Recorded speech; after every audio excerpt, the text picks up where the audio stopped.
9:52 de la mañana nos acompaña Gustavo Martínez, asesor financiero y profesor de la Universidad Francisco Marroquín, campus de Madrid. Gustavo, buenos días, bienvenido. Buenos días y muchas gracias por invitarme. ¿Mercado? ¿Optimista?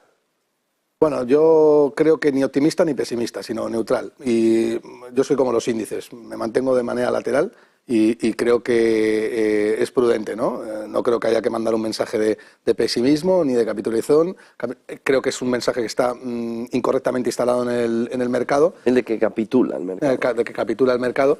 Pero tampoco creo que haya que lanzar las campanas al vuelo y decir, bueno, pues el mercado está muy barato y hay que comprar, ¿no? Creo que hay empresas que están muy baratas, empresas que están muy caras. Creo que la calidad se está pagando más cara que nunca, están máximos históricos.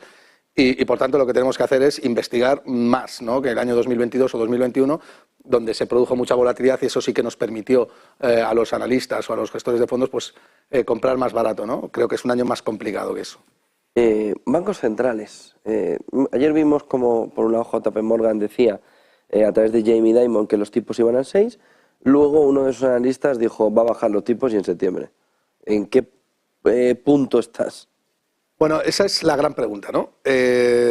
Yo creo que el mercado ya ha descontado que la FED ha llegado a la tasa terminal de tipos de interés. Creo que todo el mundo, más o menos pues racional, pues les cuenta el 95% que los tipos de interés no se van a subir por encima del 5,25%. Entonces, la gran pregunta es, ¿cuánto tiempo se van a mantener los tipos de interés en ese nivel? Es decir, ¿cuándo la Reserva Federal va a empezar a corregir? Aquí, pues ya la pericia de cada uno o sus conocimientos sobre macroeconomía puede acertar más o menos, ¿no? Yo creo que la Reserva Federal va a bajar tipos de interés este año, en contra de lo que muchos economistas y muy buenos dicen, ¿no? Porque dicen, no, bueno, es que la Reserva Federal no puede permitirse el lujo de mandar un mensaje de debilidad al mercado y tal. No, bueno, es que el mercado está débil.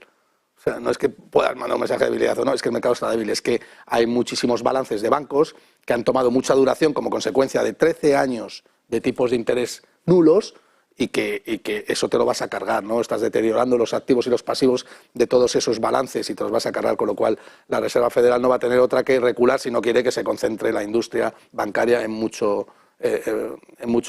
proporción, ¿no?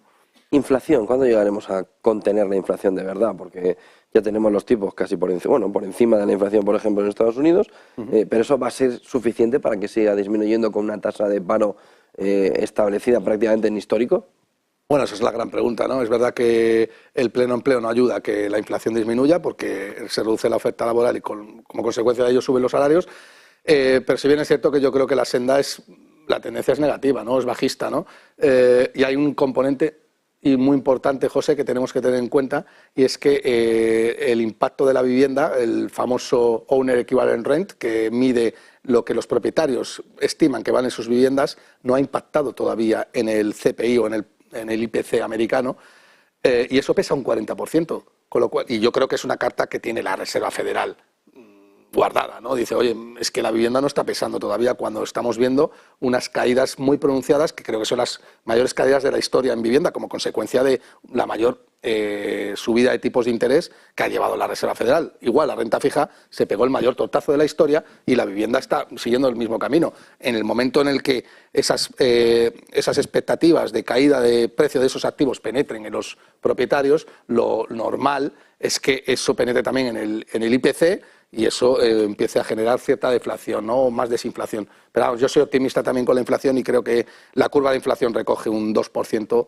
a un año, 2, 3 años, y yo creo que sí, que la curva de inflación está diciendo correctamente lo que va a suceder con la inflación.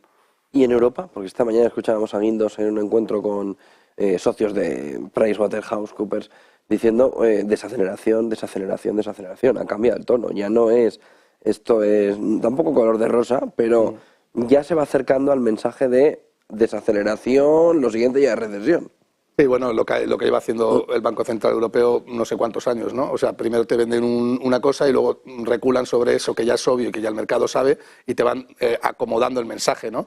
Decían que no iba a haber inflación, para luego reconocer que sí la ha habido, decían que la inflación no iba a ser persistente para luego reconocer que sí, decían que no iba a haber desaceleración para luego reconocer que sí, ¿no? Bueno, pues son políticos al mando de un banco central y el mensaje que mandan es un mensaje político, ¿no? Con lo cual, bueno, yo creo que sí, que toda subida de tipos de interés conlleva, o sí, es recesiva. porque se encarece el mercado de promesas de pago, se encarece la deuda y eso impacta en el valor de los activos. Y bueno, el tiempo dirá cuán de fuerte, y esa es la gran cuestión, penetra esa recesión y cuán de fuerte puede hacer daño a los activos financieros, ¿no? ¿Desdolarización? ¿Te la crees? No, nunca. Soy completamente agnóstico con respecto a la desdolarización. Creo que el dólar es el activo refugio por excelencia en los mercados. Es deuda y la deuda, las personas en lo que más confían es en la economía de Estados Unidos y eso no va a cambiar. Y además es que no tiene ningún competidor directo salvo el oro. Pero no hay ninguna divisa, ningún pasivo financiero que se asome le pueda hacer la competencia. Dicen el yuan y tal, pero es una falacia. Cualquiera que entienda de economía y libre mercado sabe perfectamente que para que el mercado demande un activo refugio tiene que confiar mucho en esa economía y sobre todo en la liberalización de esa economía, que es todo lo contrario de lo que hacen los chinos. Los chinos no tienen la economía liberalizada, es más aún. Para que haya una demanda global muy fuerte de una divisa, ese país tiene que querer endeudarse mucho con el sector exterior. Y los chinos no son proclives. Bueno, los chinos están endeudadillos, ¿eh? Sí, pero no tienen esa visión de querer endeudarse con el resto del mundo. No.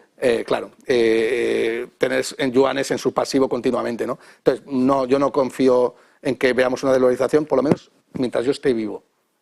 Bueno, muchísimas gracias por toda esa visión. Gustavo Martínez, asesor financiero, profesor de la Universidad Francisco Marroquín, en su campus de Madrid. Buen día y buen negocio, Gustavo. Muchísimas gracias. 9:59, casi una hora ya de cotización en el